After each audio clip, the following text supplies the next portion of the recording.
Mohandas Karamchand Gandhi, better known throughout the world as Mahatma Gandhi, was born in 1869 and died in 1948, and was the most important political and spiritual leaders of India during the early 1900s.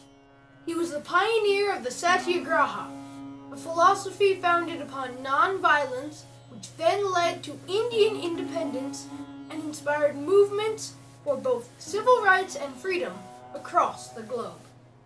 I am so impressed that Gandhi was able to accomplish so much and change the world through the principles of nonviolence. He stood up to the British government and helped to break laws that hurt the poor and defenseless, as well as helped India to become an independent nation. Gandhi is commonly known around the world as Mahatma Gandhi, as Mahatma means great soul. He is officially honored in India as the father of the nation. One of Gandhi's main goals was to make India free from British rule. One of the most famous things that Gandhi did was lead a protest against the British salt tax that became known as the Dandi Salt March, which took place in 1930. The salt tax essentially made it illegal to sell or produce salt, allowing a complete British monopoly. Since salt is necessary in everyone's daily diet, everyone in India was affected.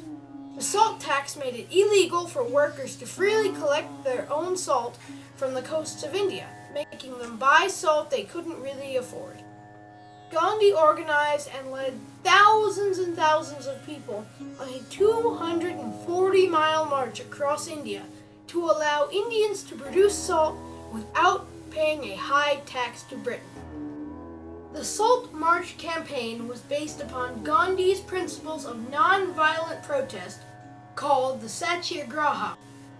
The march was covered by the news media around the world and had a huge impact on how the world viewed the issues of inequality, which helped to make Gandhi's non-violent methods so effective. The Satyagraha teachings of Gandhi and the March to Dandi had a significant influence on American civil rights leader Martin Luther King Jr. and his fight for civil rights for blacks and other minority groups in the 1960s.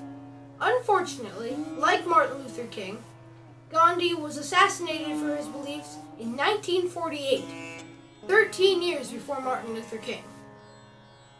I think what Gandhi did was so amazing because despite all the horrible things that happened to him, including being beaten, put in jail, and enduring long starvation fasts, he never gave up on his goals to spread freedom and equality and civil rights to all the citizens of